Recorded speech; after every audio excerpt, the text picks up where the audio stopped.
kulanti wacan oo wanaagsan saaxiibayaasha qiimaha badan ku soo dhawaada Wajawa Media halkaad ka helaysaan warar sugan xogo sax ah iyo falanqeyn qiimo badan anigu waxaan ahay Cabdiraxmaan Wajawa waxaan idin soo gudbinayaa maanta qodobadii ugu door corona warkeena caalamka iyo dalka qodobada aad ku maqli doontaan waxaa ka mid ah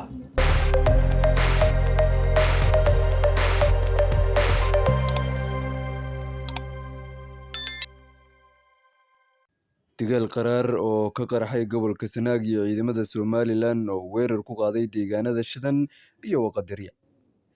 Xaaladda amniga iyo baaraha maxaa ka soo baxay shirkii maanta ee golaha wasiirada Koonfur Galbeed warbixinteeni ayaad kaga bogan doontaan. Waxay ka wada hadleen madaxweyne Deni iyo safiirka Turkiga oo magaalada Muqdisho ku kulmay. Turkiya oo waxba kama jiraan ku tilmaantay inuu nidaamka difaaca S-400 geeyay Soomaaliya. waxaad kaloo barnaamijkeena ku maqli doontaan qaramada midoobay oo cunaqabateyn ku soo rogtay 4 taliye oo ka tirsan RSF laguna eedeeyay xusuuqii ka dhacay Darfur. Geneva, Iran iyo Mareykanka oo bilaabay wareeg cusub oo wadahadalada nukliyeerka. Qodobadaas iyo qodobo kale ayaad barnaamijkeena ku maqli doontaan. U diyaar garooba hayeegiyo faahfaahsan. Rabtaa inaad la jaanqaado xabaaraha dunida tiknoolajiyada, baraadinaysa qalab tayo leh oo aad isku haleyn karto.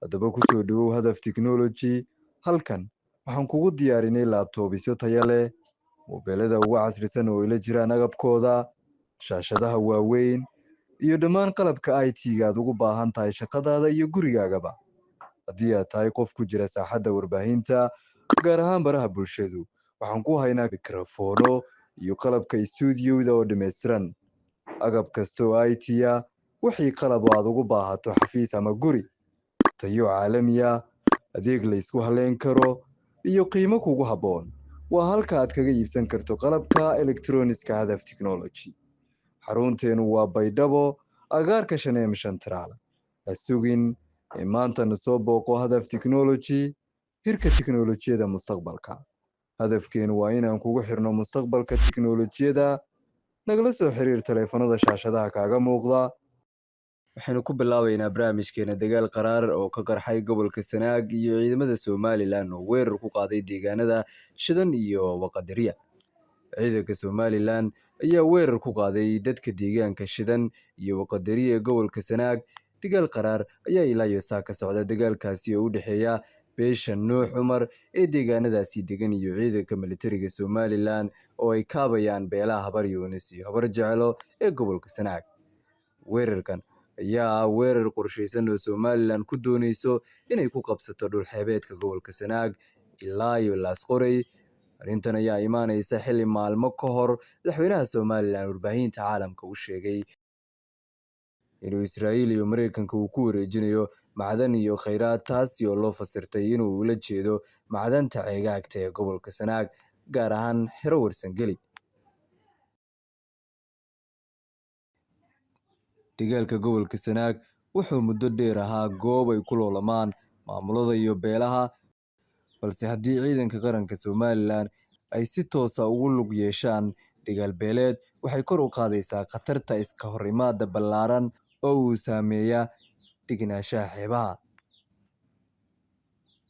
kheyraadka iyo aqoonsiga sida ay sheegeen warbaahinta caalamka sida AFP iyo kuwo kale bishan mas'uuliyiinta Somaliland waxay muujiyeen inay diyaar u yihiin inay Mareykanka iyo Israa'iil ay siiyaan fursado dhinaca macdanta ah si ay u helaan aqoonsi caalami ah. tani waxay dhalisay tuhuna in dhaqdhaqaaqyada ciidan ee ka socda meelaha macdantu qaniga ku tahay ay la xiriiraan heshiisyadaasi.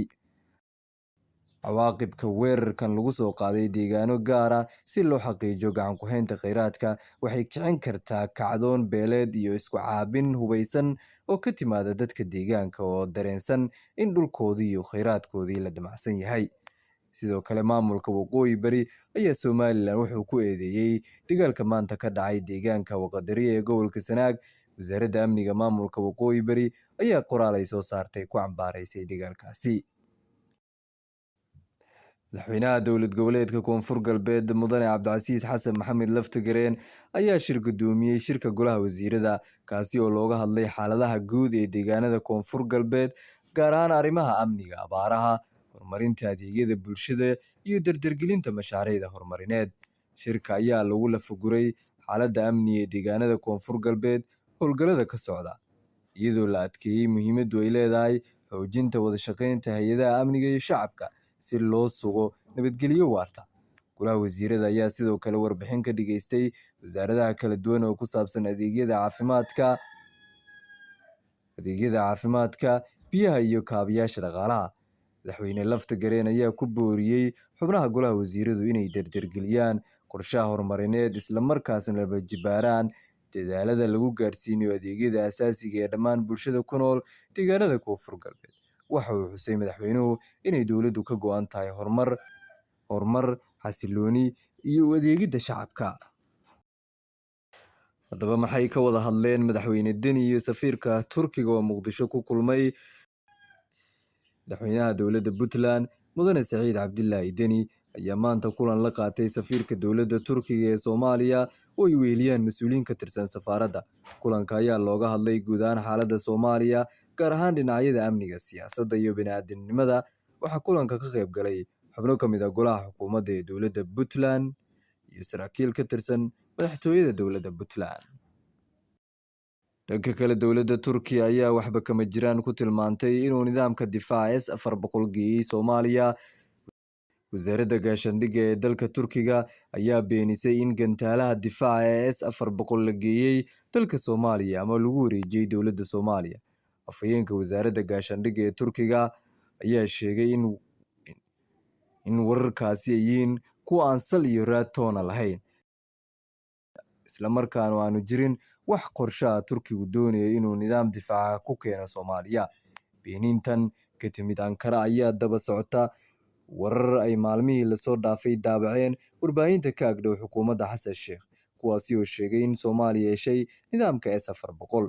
Turkiga ayaa dhowaan sidoo kale beeniyey inuu Soomaaliya siiyey diyaaradaha F-16 kadib warkii ka yimid wasiirka gaashaandhigga ee Soomaaliya Axmed Macalin Fiqi. weli wararkii aad kala socoteen waa Jaba Media ayaad la socotaan. Qaramada Midoobeyna waxay cunaqabateen ku soo rogtay 4 taliye oo ka tirsan RSF ta laguna eedeeyey xasuuqii ka dhacay Darfur. Golaha ammaanka ee Qaramada Midoobey ayaa cunaqabateen ku soo rogay 4 taliye oo ka tirsan kooxda RSF ta ee Suudaan, kuwaasi oo lagu eedeeyey xasuuqyo ka dhacay Darfur, falal ay khubaro Qaramada Midoobey ku tilmaameen kuwo leh astaamo xasuuq qowmiyadeed. Taliyaashan ayaa lagu daray liiska madow kadib weerarkii ay RSF ta kula wareegtay magaalada El Fasher 26 Oktoobar kadib go'doon socday 18 bilood.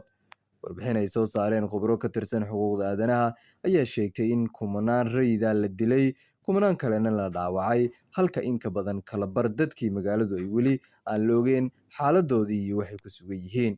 Cunaqabateentan ayaa daba socota tilaabo la mid ah tii UK u qaaday bishii December. Ugu dambeyntiina, Geneva, Iran iyo Mareykanka oo bilaabay wareeg cusub oo wadahadallada nukliyeerka. Wareegan cusub oo wadaxaajoodyada oo u dhexeeya Iran iyo Mareykanka ayaa ka furmay magaalada Geneva ee waddanka Switzerland, iyadoo kulamadu diiraddu saarayaan barnaamijka nukliyeerka Tehran iyo suurtagalnimada in la yareeyo xiisadda u dhexeysa labada dal. Cumaan ayaa dhexdhexaadin ka wada kulamada, halka Iran ay ku celcelisay inay barnaamijkeedu yahay mid nabadeed oo aan ku jihaysaneyn hub nukliyeer. Natiijada wadaxaajodan ayaa si dhow isha looga hayaa maadaama ay saameyn ku yeelan karto xaaladda amni ee Bariga Dhexe. Guud ahaan waxaan halkan kusoo gabagabeynayaa wararkii aad kala socoteen waa Jaba Media. Tan iyo kulantada booxiisi la akhyaaray. Nabadgelyo.